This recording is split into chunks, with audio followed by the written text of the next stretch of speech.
13వ తారీఖున జరగబోతున్నటువంటి ఎలక్షన్లలో ballot paper మీద సీరియల్ నెంబర్ 3 కమలం గుర్తు కోటేసి నరేంద్ర మోడీ గారిని ఆశీర్వదించాలి.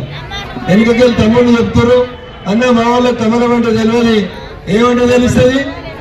ఏం గుర్తు? చాలా గట్టిగా చెప్పాలి. ఏం గుర్తు? మీ తమ్ముడు వచ్చి మీ ఇంటికి అమ్మగారింటికి దొరకపోతా అంటే పొద్దున్నే స్నానం చేసి రెడీ అయ్యి తల నిండా ఏం పెడతారు?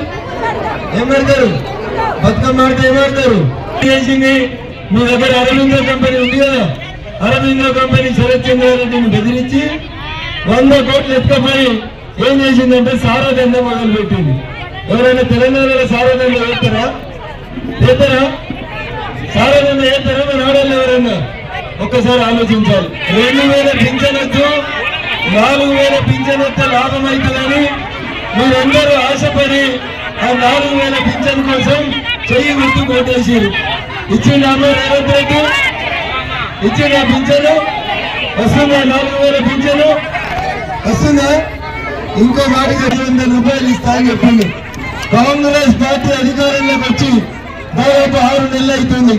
వచ్చిన చెల్లెల కన్నా 2500 వెనకాల ఉన్న చెల్లెని చెప్పాలి.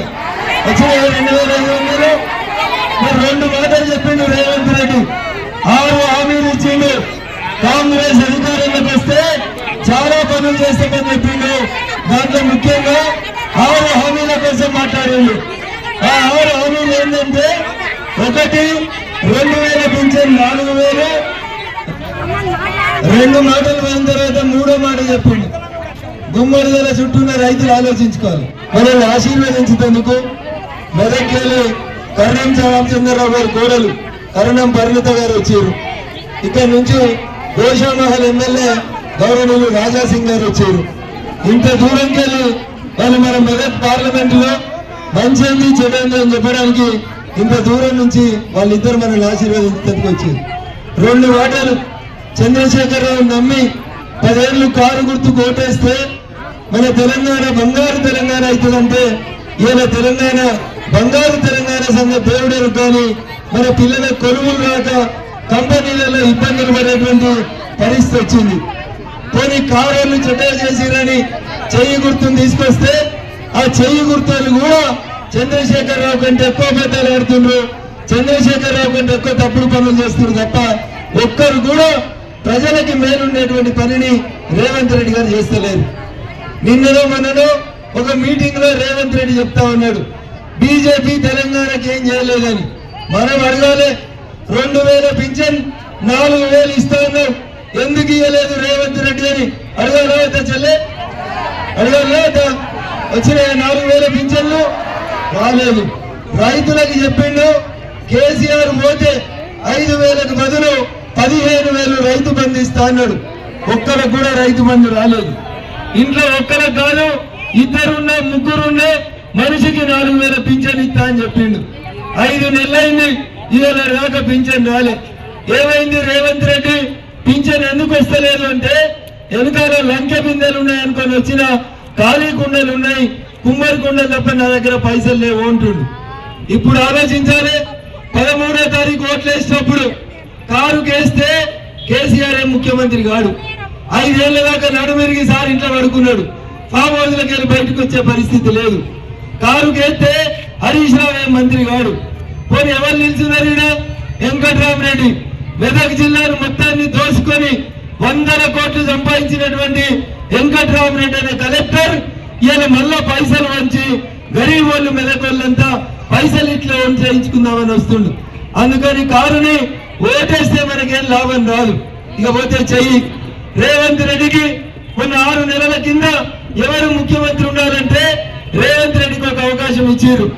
ఇప్పుడు మనం చెయ్యికి వేయకపోతే రేవంత్ రెడ్డి ముఖ్యమంత్రి కూర్చొని దిగిపోడు. మనతోటే నష్టం లేదు ఆయనకి. నష్టం పక్కనున్న ఉత్తమ్ కుమార్ రెడ్డి తోటి, పక్కనున్న కోమటి రెడ్డి తోటి, వాళ్ళ పార్టీలో ఉన్న బట్టితోటి పంచాయతీ తప్ప బీజేపీలు ఎవరైనా కుర్చీ గుంజుకపోరు. అందుకని కారు కేయకున్నా చెయ్యి కేయకున్నా నష్టం కాదు. కానీ ఒకవేళ పువ్వు కేయకపోతే పొరపాటున కాంగ్రెస్ గెలిస్తే ఈ దేశంలో వాకింగ్ చేసే కాడ బాంబులు వెళ్తాయి, లుంబిని పార్కులో బాంబులు వెళ్తాయి. ఎప్పుడైనా గప్చుపులు తిందామని గోకుల్ చాటుపోతే గోకుల్ చాట్లో బాంబులు వెళ్తాయి. ఫారిన్ దేశాలకు వెళ్ళాలని మన దేశంకి వచ్చి తాజ్ మహల్ హోటల్ ఉంటే తాజ్ మహల్ లో కూడా బాంబులు వెళ్తాయి. కాంగ్రెస్ వాళ్ళు గెలిస్తే దేశంలో రోజు బాంబులు వెళ్తాయి ఏదో ఒక ఊర్లో. కానీ మోడీ గారు గెలిస్తే ఒకటే ఒక రోజు దీపావళి పండుగ మాత్రమే బాంబులు వెళ్తాయి. ఇంటికెళ్ళి బయటికి వెళ్ళినోడు సురక్షితంగా రావాలంటే ఈ దేశానికి ప్రధానమంత్రి నరేంద్ర మోడీ ఉండాలట. ఆలోచించుకోండి. ఒక విమానం పొరపాటునట్ల పోతూ పాకిస్తాన్ లో కూలిపోయింది. అభినందన్ అనే ఒక మన పైలట్ పాకిస్తాన్ సైన్యానికి దొరికిండు. దొరికితే పాకిస్తాన్ సైన్యం చాలా స్పష్టంగా చెప్పింది, అభినందన్ మాకు దొరికిండు, మేము భారతదేశానికి పంపమని చెప్పారు. అప్పుడు నరేంద్ర మోడీ గారు ఒకటే ఒక మాట చెప్పారు, 24 గంటల్లో మా అభినందన్ మాకొస్తే. గోరక్షణ చేయాలన్నా డ్రైవర్ ఉన్నా లేకున్నా అర్ధరాత్రి ఒంటరిగా బయలుదేరి హిందూ ధర్మ పరిరక్షణ కోసం పనిచేస్తున్నటువంటి పెద్దలు గోశాల మహల్లో మూడోసారి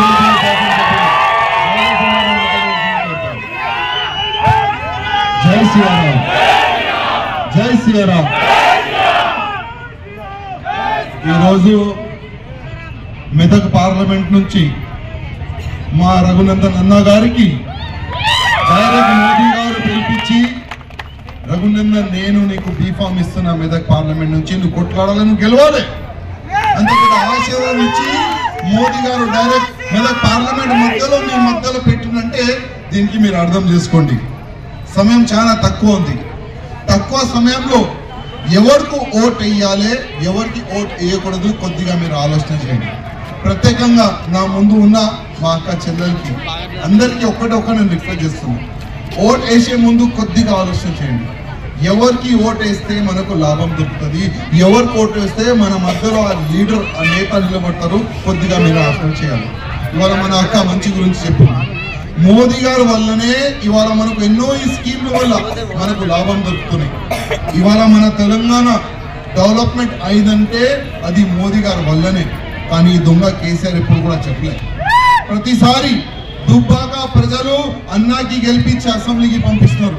అన్న అసెంబ్లీ పోయిన తర్వాత ప్రతిసారి కేసీఆర్ అడిగిండు, ఓ కేసీఆర్ ఇవాళ తెలంగాణ డెవలప్మెంట్ అవుతుందంటే అది మోదీ గారి వల్లనే, చెప్పనీకు నువ్వు దమ్ము లేదా? ప్రతిసారి అడిగిండు, కానీ కేసీఆర్ కి దమ్ము లేదు. అసెంబ్లీలో ఒక మాట, బయట ఒక్క మాట. అంటే అబద్ధంలో ఎక్కువ మాట్లాడే పెద్ద వ్యక్తి ఎవరంటే కేసీఆర్ పేరు వచ్చింది. కానీ దానికైనా పెద్ద వ్యక్తి ఇప్పుడు రేవంత్ రెడ్డి. ఆయన ఇద్దరిలో పోటీ జరుగుతుంది. నువ్వు ఎంత మోసం చేస్తున్నావు, నేను ఎంత మోసం చేసినా, నువ్వు ఎంత కరప్షన్ చేసినావు, చూడు నేను ఎంత కరప్షన్ చేస్తా అని ఇద్దరిలో ఒక పోటీ నడుస్తుంది. నేను ఒక రిక్వెస్ట్ చేస్తున్నా, మీకు సమయం చాలా తక్కువ సమయంలో హిందువులకి వ్యతిరేకంగా ఈ కాంగ్రెస్ కి ఓటేస్తారా లేక హిందువులకి రక్షణ ఈ బీజేపీకి ఓటేస్తారా? మీరు ఒక్కసారి ఆలోచించండి. రఘుభాయ్ ఒక మంచి మాట మాట్లాడిండు. ఇవాళ టెర్రరిజం కి అయ్యా ఎవరంటే మోదీ గారు. ఒకప్పుడు పాకిస్తాన్ నుంచి దాడులు జరిగితే మన భారతదేశంలో బాంబులు పేలిస్తే ఇదే రిమోట్ కంట్రోల్ లో నడిచే మన్మోహన్ సింగ్, అదే రిమోట్ కంట్రోల్ సోనియా గాంధీ చేతిలో ఉండే. అక్కడి నుంచి బాంబు వస్తే సోనియా గాంధీ మన్మోహన్ సింగ్ లవ్ లెటర్ పంపించేది పాకిస్తాన్ కి, అయ్యా మీ పాకిస్తాన్ నుంచి చూడు ఇట్లా బాంబ్ బ్లాస్ట్ జరుగుతున్నాయి, ఎంతో మంది చనిపోతున్నారు, కొద్దిగా లష్కర్ తోయబా గానీ ఆ ISI వాళ్ళు గానీ కొద్దిగా నువ్వు సంలాంచు, ఆ విధంగా లెటర్ రాసేది. కానీ ఇప్పుడు అక్కడి నుంచి ఒక్క బాంబు మన భారతదేశంలో వస్తే ఇక్కడ నుంచి ఒక మిసైల్ పోతుంది. ఆర్మీకి ఫుల్ ఫ్రీడమ్ ఇచ్చిన మన ప్రధానమంత్రి మోదీ గారు ఇవాళ మన తెలంగాణలో కాంగ్రెస్ గవర్నమెంట్ వచ్చిన తర్వాత రేవంత్ రెడ్డి ముఖ్యమంత్రి అయిన తర్వాత మన హిందువుల పైన దాడి స్టార్ట్ అయింది. చెంగిచెర్లలో మీరు చూడొచ్చు, హనుమాన్ చాలీసా చదివితే కూడా మన హిందువుల పైన దాడులు జరుగుతున్నాయి. ఎక్కడెక్కడ కాంగ్రెస్ ఉంటే అక్కడెక్కడ హిందువులు సేఫ్ లేదు. ఈ మాట మీరు యాద పెట్టుకోండి. ఇక్కడ కూడా కాంగ్రెస్ వచ్చింది కానీ ఎక్కువ దినాలు ఉండదు. కాంగ్రెస్ గవర్నమెంట్ అయిపోయి, ఈ మాట మీరు యాద పెట్టుకోండి. సెంటర్ లో 100% కాదు 200% వచ్చేది మోదీ గారే. 400 పార్ ఒక మంచి స్లోగన్ ఉంది. అదే 400 పార్ లో మీరందరూ ఆశీర్వాదం ఇస్తే మన రఘుభాయ్ కూడా పార్లమెంట్